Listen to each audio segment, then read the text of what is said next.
మనము నివసిస్తున్న పట్టణము మరియు దేశం యొక్క క్షేమాన్ని కోరాలి మరియు దానికోసం ప్రార్థించాలి. దేవుడు కాలాన్ని బట్టి మారలేదు, ఆయన మారడు కూడా. ఈ విషయాలను నేటి పాఠంలో చర్చిద్దాం.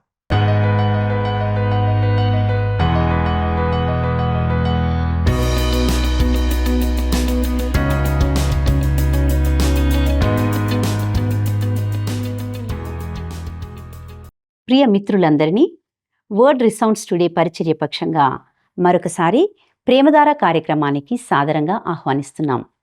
ఈ కార్యక్రమంలో మీ ఆధ్యాత్మిక జీవితాలకు మేలుకరంగా ఉంటున్నాయని, అందరి సత్యాల ద్వారా మీ జీవితంను సరిచేసుకుంటున్నారని విశ్వసిస్తున్నాం. ఈనాటి పాఠంలో దేవుడు తన ప్రవక్త ద్వారా చెరలో ఉన్నవారికి అందించిన నిరీక్షణ సందేశాన్ని గూర్చి మరియు అబద్ధ ప్రవక్తల అబద్ధాలను గూర్చి తెలుసుకుందామా?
మహారక్షకుడును ప్రభు అయిన యేసు క్రీస్తు శక్తిగల నామంలో ప్రేమధార టీవీ వీక్షకులందరికీ శుభములు తెలియజేస్తున్నాం.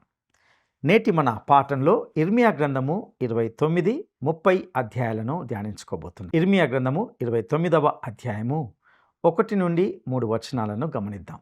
రాజైన యొకన్యా తల్లియగు రాణియు రాజ పరివారమును యూదాలోను యెరూషలేములోనున్న అధిపతులను శిల్పకారులను కంసాలులను యెరూషలేమును విడిచి వెళ్ళిన తర్వాత ప్రవక్త అయిన ఇర్మియా పత్రికలో లిఖించి యూదా రాజైన సిద్కియా బబులోనులోనున్న బబులోను నెబుకద్రెజరు నొద్దకు పంపిన షాఫాను కుమారుడైన ఎల్యాషా చేతను హిల్కియా కుమారుడైన గెమర్యా చేతను యెరూషలేములో నుండి చెరపట్టబడిపోయిన వారి పెద్దలలో శేషించిన వారికిని యాజకులకును ప్రవక్తలకును యెరూషలేములో నుండి బబులోనునకు అతడు చెరగొనిపోయిన జనులకందరికీ పంపించిన మాటలు ఇవే.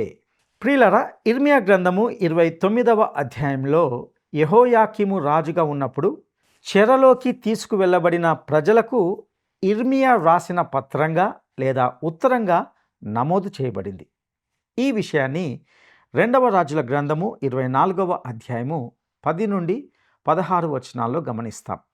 అయితే యూదా యొక్క పూర్తి చెర అనేది దానికి 11 సంవత్సరాల తర్వాత వచ్చింది. దీని యొక్క వివరాలను 2వ రాజుల గ్రంథము 25వ అధ్యాయము 1 నుండి 21 వచనాల్లో చూస్తాం. ఇక దేవుడు వారికి ఇచ్చిన సూచన ఇదే. ఇర్మియా గ్రంథము 29వ అధ్యాయము 4 నుండి 6 వచనాలను గమనిద్దాం.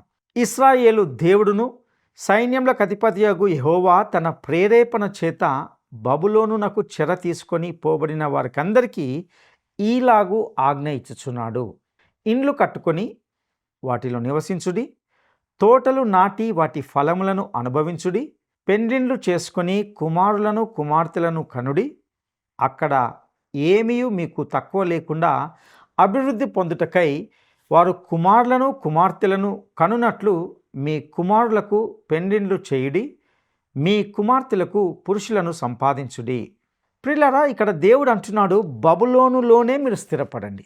మీరు తొందరగా విడుదల చేయబడతారని భావించకండి. మీ భవిష్యత్తు కోసం అక్కడే ప్రణాళికలు రూపొందించుకోండి. పెళ్ళిళ్ళు చేసుకొని ఇల్లు ఏర్పాటు చేసుకోండి. ఎందుకంటే మీరు అక్కడ చాలా కాలం ఉండబోతున్నారు. వారు శత్రు దేశంలో ఉన్నప్పటికీ దేవుడు వారిని దీవించబోతున్నాడు. దేవుడే వారికి సహాయకుడుగా ఉండబోతున్నాడు. వారు అపాయకరమైన శత్రు దేశంలో ఉన్నారు, అయినప్పటికీ దేవుడు వారికి ఉపాయములను ఏర్పరుస్తున్నాడు. ఇక ఇర్మియా గ్రంథము 29వ అధ్యాయము 7వ వచనాన్ని గమనిద్దాం. నేను మిమ్మును చెరగొనిపోయిన పట్టణం యొక్క క్షేమము కోరి దాని కొరకు యెహోవాను ప్రార్థన చేయుడి. దాని క్షేమము మీ క్షేమమునకు కారణమగును. మీరు నివసిస్తున్న పట్టణం యొక్క క్షేమాన్ని కోరండి మరియు దానికోసం ప్రార్థించండి అని ప్రభువు అంటున్నాడు. స్వదేశంలో ఎలాగూ దేవునికి విధేయత చూపక ఆయన ఉగ్రతను అనుభవించారు. కనీసం ఈ దేశంలోనైనా దేవుని దీవెన పొందండి, అనుభవించండి అని అంటున్నాడు. వాస్తవానికి వారు తిరుగుబాటు చేయకూడదు లేదా కలహాలు ప్రేరేపించకూడదు. అలాంటివి ఏవి ప్రణాళిక చేసినప్పటికీ వారు విజయులు కాలేరు. వారి శ్రమ అధికమవుతుంది. వారు స్థిరపడి చట్టానికి లోబడిన పౌరులుగా ఉండాలి. ఆ పట్టణము నాశనం కావాలని ఆలోచించడం కంటే అది సస్యశ్యామలంగా ఉండాలని మీరు ఆలోచించాలి అని దేవుడు అంటున్నాడు. ఇక ఇర్మియా గ్రంథము 29వ అధ్యాయము 10వ వచనాన్ని గమనిద్దాం. యెహోవా ఈ ఆజ్ఞ ఇచ్చుచున్నాడు, బబులోను రాజ్యమునకు 70 సంవత్సరములు గతించిన తర్వాతనే మిమ్మును గూర్చి నేను పలికిన శుభవార్త నెరవేర్చి ఈ స్థలమునకు మిమ్మును తిరిగి రప్పించినట్లు నేను మిమ్మును దర్శింతును. ప్రియులారా, దేవుడు వారికి చెరలో ఉండబోయే సంవత్సరాల సంఖ్యను ఖచ్చితంగా చెప్పాడు. తర్వాత తాను వారిని విడిచిపెట్టలేదని మరియు వారిని వారి స్వదేశానికి తిరిగి తీసుకువస్తానని దేవుడు ఇక్కడ హామీ ఇస్తున్నాడు. దేవుని వాగ్దానము నమ్మదగింది. హెబ్రీ పత్రిక 15వ అధ్యాయము 5వ వచనము ఈ విధంగా తెలియజేస్తుంది. నిన్ను ఏమాత్రమును విడువను, నేను ఎన్నడును ఎడబాయను అని ఆయనే చెప్పాను కదా. ఇక అబద్ధ ప్రవక్తల అబద్ధాలను గూర్చి వినబోతున్నా. ఇర్మియా నోట నుండి వచ్చిన దేవుని మాటల నెరవేర్పు కళ్ళ ఎదుట జరిగినప్పటికీ బబులోనులో ఇర్మియా పత్రాన్ని లేదా ఆ ఉత్తరాన్ని దేవుని సందేశంగా అంగీకరించినటువంటి అబద్ధ ప్రవక్తలు అక్కడ ఉన్నారు. ఎంతటి ఘోరమైన స్థితిలో వారు ఉన్నారో ఇక్కడ మనం గమనించగలం.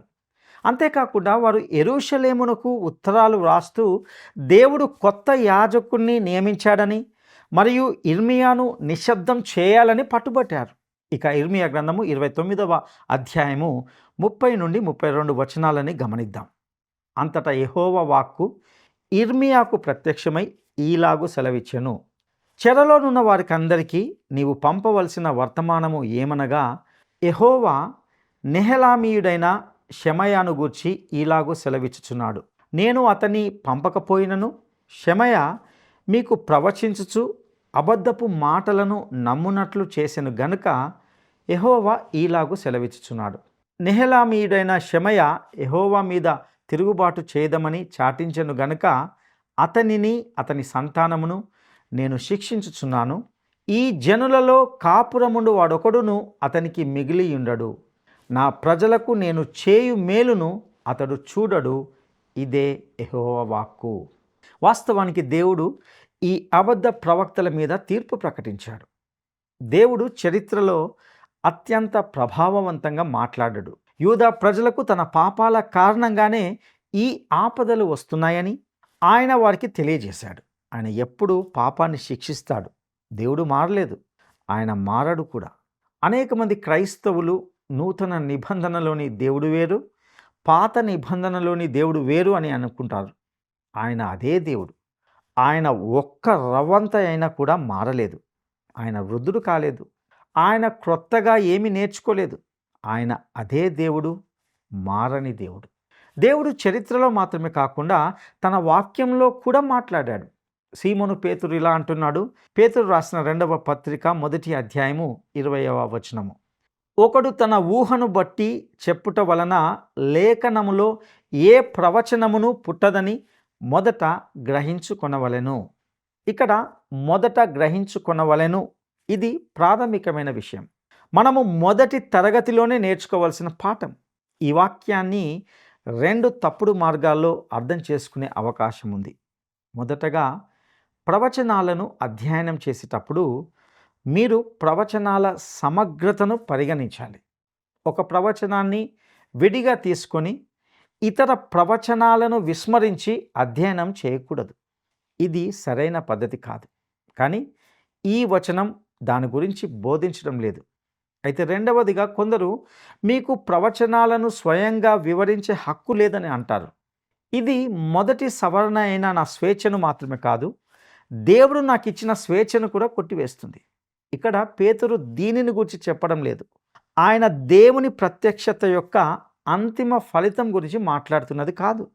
ఆయన మాట్లాడుతున్నది దాని మూలం గురించి అని అర్థం చేసుకోవాలి. లేఖనాలు ఎప్పుడు కూడా ఒక్క వ్యక్తి యొక్క స్వంత వివరణతో ప్రారంభించబడలేదు. పూర్వకాలంలో వ్రాసిన మరియు మాట్లాడిన ప్రవక్తలు తమ పరిశీలనలో వెల్లడైన ఫలితాలను ఇవ్వడం లేదు. వారు దేవుడు తమతో చెప్పమన్న దాన్నే మాట్లాడుతున్నారు. ప్రియులారా, ఒక విషయాన్ని మనం ఎల్లప్పుడూ జ్ఞాపకం ఉంచుకోవాలి. అదేమిటంటే, మనము దేవుని వాక్యాన్ని సమీపించేటప్పుడు మనము ధూళిలో పడి ఉండే స్థితికి రావాలి. నేను కేవలం ఏమీ లేని వారమని, పాపులమని అంగీకరించడం గురించి మాట్లాడుతున్నది కాదు. కానీ మన అభిప్రాయాలను, మన స్వీయ ఇష్టాన్ని, మన దృక్పథాన్ని ధూళిలో పడవేసి దేవుడు చెప్పేదాన్ని వినడానికి సిద్ధంగా ఉండాలి. ఇర్మియా కాలంలోని యాజకులకు, ప్రవక్తలకు మరియు అధిపతులకు ఇదే సమస్య ఉండేది. ఇదే ఈరోజు మన సమస్య కూడా. ప్రతి వ్యక్తి తన స్వంత దృక్పథాన్ని కలిగి ఉంటాడు. తన స్వంత పనులను చేస్తాడు. తన స్వంత చిన్న నిరసన ప్లకార్డులను మోస్తాడు. ఇదంతా అతడు పరిమితమైన జ్ఞానంతోనే దీన్ని చేస్తున్నాడు. దేవునికి సమస్త జ్ఞానం ఉంది. ఆయనకు అన్ని వాస్తవాలు తెలుసు, అన్ని నేపథ్యాలు తెలుసు. కొంతమంది ప్రజలు ఆయన విషయంలో ఆయన్నే తీర్పు తీర్చడానికి ప్రయత్నించడం నిజంగా నమ్మశక్యం కాని విషయం. ఈ అల్పులైన మానవుడు లేచి నిలబడి ప్రభూ, నువ్వు ఉన్నావో లేదో నాకు తెలియదు, కానీ ఒకవేళ నువ్వు అక్కడ ఉన్నావనడానికి నన్ను ఒప్పించడం చాలా కష్టం. ఎందుకంటే నాకు ఎనలేని బుద్ధి ఉంది. అయితే నాకున్న జ్ఞానం, బుద్ధి మాత్రం నువ్వు అక్కడ ఉండకపోవచ్చని చెబుతుంది. కానీ నీవు అక్కడ ఉంటే నువ్వు తప్పు చేస్తున్నావని చెప్పాలనుకుంటున్నాను అని మానవుడు అంటున్నాడు. నా ప్రియ స్నేహితుడా, ఇది ఎంతటి అహంకారం! ఒక చిన్న చీమ మన ఇంటిలోకి ప్రవేశించి మన కుర్చీ మీద ఎక్కి మనల్ని చూసి, ఇలా చూడు, నీవు ఈ ఇంటిని ఈ విధంగా కట్టడం నాకు నచ్చలేదు, నీ ఇంట్లో ఈ పువ్వులు మరియు చెట్లు నాటిన విధానం నాకు నచ్చలేదు, మరియు నువ్వు తినేది నాకు నచ్చలేదు అని అన్నట్లయితే మనము ఆ చీమకు ఏమి చేస్తామో మీరు ఊహించుకోవచ్చు. మనము ఆ చీమను ఆ కుర్చీ నుండి తీసివేసి దానిపైన అడుగు పెడతాం, నలిపేస్తాం. అదే ఆ చిన్న చీమ యొక్క ముగింపు అవుతుంది. అయితే దేవుడు మన పట్ల అలా ప్రవర్తించాడు. దేవుడు ఈ అల్పుడైన మనిషి పట్ల ఎంతో దయ చూపిస్తున్నాడు. ఆయన మనల్ని ఆ చీమలాగా అణిచివేయడు. ఆయన మనకు మరొక అవకాశాన్ని ఇస్తున్నాడు. ఇక మనము ఇర్మియా గ్రంథము 30వ అధ్యాయంలోకి వస్తున్నాం. ఇర్మియా గ్రంథంలోని 30 నుండి 39 అధ్యాయాలు 4వ ప్రధాన విభాగంగా ఉంటున్నది. ఇవి ఇశ్రాయేలు యొక్క 12 గోత్రాల భవిష్యత్తును గూర్చి మరియు యూదా రాజ్యంనకు తొందరలో రాబోతున్న చెరను గురించి ప్రవచనాలను కలిగి ఉన్నాయి. ఈ విభాగంలోని ప్రవచనాలు కొంత క్రమబద్ధంగా అమర్చబడి లేవు. ఈ అధ్యాయాల సందేశం యూదా ప్రజలకు వారి చరిత్రలోనే అత్యంత చీకటి కాలంలో వచ్చింది. అయితే ఎంత చీకటి ఉన్నప్పటికీ ఇర్మియా ప్రోత్సాహకరమైన, అద్భుతమైన సందేశాన్ని ఇవ్వడం మాత్రం మానలేదు. అయితే ఇక్కడ పరిస్థితి ఇలా ఉంది. నెబుకద్నెజరు రాజు యొక్క సైన్యం యెరూషలేము నగరము గోడల బయట ఉంది మరియు వారు తమ ఉద్దేశాన్ని నెరవేర్చుకుంటున్నారు. వారు నిజంగా తీవ్రంగా ఉంటున్నారు. ఈసారి నెబుకద్నెజరు నగరాన్ని నాశనం చేసి దేవాలయాన్ని కాల్చివేయబోతున్నాడు. ఇర్మియా అరెస్టు చేయబడి, బంధింపబడి, ప్రాంగణంలో బంధించబడి ఉంటున్నాడు. అక్షరాల అతడు జైల్లో ఉన్నాడు. అబద్ధ ప్రవక్తలతో అతని వివాదానికి సుమారు 7 సంవత్సరాలు గడిచాయి. సంఘటనలు నిశ్శబ్దంగా ముందుకు సాగాయి. కానీ ప్రతిరోజు ఇర్మియా ప్రవచన సందేశం యొక్క ఖచ్చితత్వం వెల్లడవుతూనే వచ్చింది. అబద్ధ ప్రవక్త అయిన హనన్యా బబులోను శక్తి కేవలం 2 సంవత్సరాల్లోనే విరిగిపోతుందని చెప్పాడు. ఇప్పుడు 7 సంవత్సరాలు గడిచిపోయాయి. అయినప్పటికీ నెబుకద్నెజరు నగరం గోడల బయట ఉన్నాడు. అతని శక్తి నశించిపోలేదు. బదులుగా అతడు యెరూషలేమును నాశనం చేసే సమయం వచ్చింది. దేవుని మందిరపు ఉపకరణాలు దేవాలయానికి తిరిగి రాలేవు. యెకొన్యా నగరానికి తిరిగి రాడు. పరిస్థితులు చెడ్డ స్థితి నుండి మరింత అధ్వానమైన స్థితి వైపుకు మారాయి. వారు పెనంలో నుండి జారి పొయ్యిలో పడ్డట్టుగా ఉంది. యూదా రాజ్యం యొక్క జీవితము పతనావస్థకు చేరింది. యెరూషలేము ఇప్పటికే బబులోను నీడ క్రింద ఉండగా ప్రభు వాక్యాన్ని వినడానికి నిరాకరిస్తూ పాపం చేసే దేశం యొక్క తిరుగుబాటు ఆత్మను బట్టి ఇప్పుడు దేవుని ప్రవక్త బందీగా ఉంటున్నాడు. ఇంతకన్నా గాఢమైన చీకటి గడియ అంటూ ఏమైనా ఉంటుందా? నిరాశతో నింపడానికి ఏ పరిస్థితులనైనా ఇంతకంటే ఎక్కువగా లెక్కించవచ్చా? అయినప్పటికీ ఈ సమయంలోనే ఇర్మియా ప్రవచన సందేశము అట్టడుగున నుండి అందనంత ఎత్తుకు చేరుకుంటున్నది. అతడు ఇకపై సన్నని కూని రాగలు పాడడం లేదు. ఇప్పుడు అతడు పెద్దగా గొంతెత్తి పాడబోతున్నాడు. అతడు ఎత్తైన స్థాయిని చేరుకోబోతున్నాడు. అతడు చీకటి అంతటిని దాటి కాంతిలోనికి వచ్చాడు. రాత్రి వస్తుంది, కానీ ఉదయం కూడా రాబోతుంది. ఇక ఇర్మియా గ్రంథము 30వ అధ్యాయము మొదటి 2 వచనాలను గమనిద్దాం. యెహోవా యొద్ద నుండి ఇర్మియాకు ప్రత్యక్షమైన వాక్కు. ఇశ్రాయేలు దేవుడగు యెహోవా ఇలాగూ సెలవిచ్చుచున్నాడు. ప్రియులారా, ఇప్పుడు ఇర్మియా తన ప్రవచనాన్ని వ్రాస్తున్నాడు. అతడు జైల్లో ఉన్నాడు. ఆదివారం ఉదయం ప్రసంగ వేదిక మీద ఉండని పరిస్థితి. ఇక ఇర్మియా గ్రంథము 30వ అధ్యాయము 3 నుండి 5 వచనాలను గమనిద్దాం. రాబోవు దినములలో నేను ఇశ్రాయేలు వారును యూదా వారునగు నా ప్రజలను చెరలో నుండి విడిపించి వారి పితరులకు నేను ఇచ్చిన దేశమును వారు స్వాధీనపరుచుకొనున్నట్లు వారిని తిరిగి రప్పించదనని యెహోవా సెలవిచ్చుచున్నాడు. కావున నేను నీతో చెప్పిన మాటలన్నిటినీ ఒక పుస్తకంలో వ్రాసి ఉంచుకొనుము. యెహోవా ఇశ్రాయేలు వారిని గూర్చియు యూదా వారిని గూర్చియు సెలవిచ్చిన మాటలివి. యెహోవా ఇట్లనెను, సమాధానము లేని కాలమున భీతి చేతను దిగులు చేతను జనులు కేకలు వేయగా వినుచున్నాము. ప్రియులారా, నా మాటలను జాగ్రత్తగా గమనించండి. ప్రజలకు ఇర్మియా నుండి సమాధానం ఉండబోదనే సందేశం వచ్చింది. అబద్ధ ప్రవక్తలు సమాధానము అన్నారు, కానీ అక్కడ సమాధానం అనేది ఏమీ లభించలేదు. ఇక ఇర్మియా గ్రంథము 30వ అధ్యాయము 6-7 వచనాలను గమనిద్దాం. మీరు విచారించి తెలుసుకొనుడి, పురుషులు ప్రసూతి వేదనతో పిల్లలను కందురా? ప్రసవ వేదన పడు స్త్రీల వలె పురుషులందరూ నడుము మీద చేతులుంచుకొనుటయు వారి ముఖములు తెల్లబారుటయు నాకు కనబడుచున్నదేమి? అయ్యో, ఎంత భయంకరమైన దినము! అట్టి దినము మరి ఒకటి రాదు. అది యాకోబు సంతతి వారికి ఆపద తెచ్చు దినము. అయినను వారు దానిలో పడకుండా రక్షింపబడుదురు.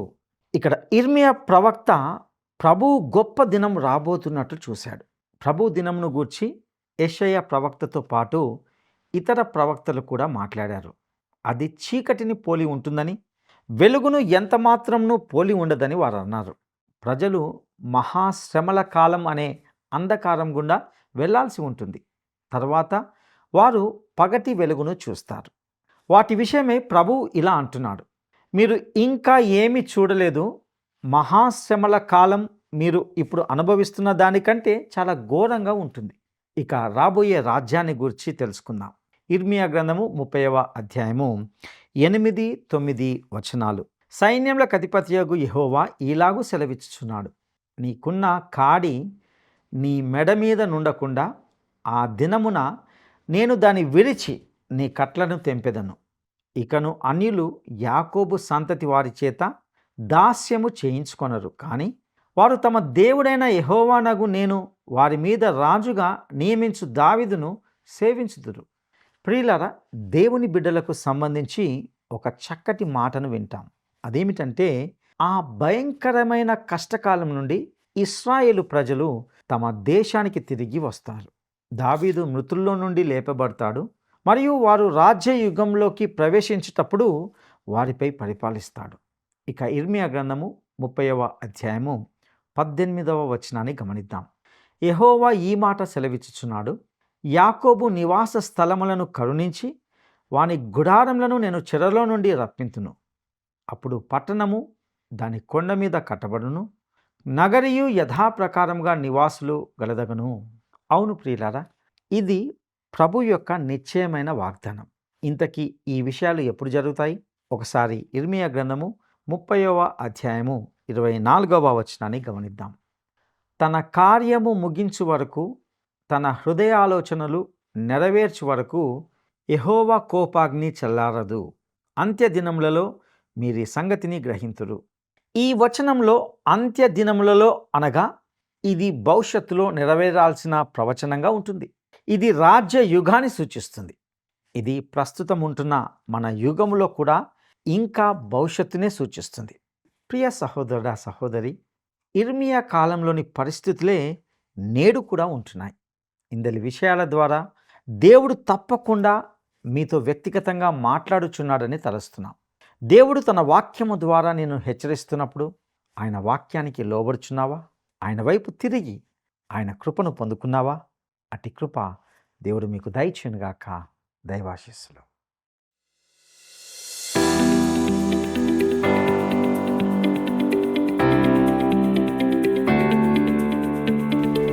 దేవుడు పంపకపోయినను దేవుడు పంపినట్లుగా చెప్పి యూదా ప్రజలకు అబద్ధపు ప్రవచనాలను ప్రవచించుచు వారు అబద్ధపు మాటలను నమ్మునట్లు చేసిన వ్యక్తి ఎవరు?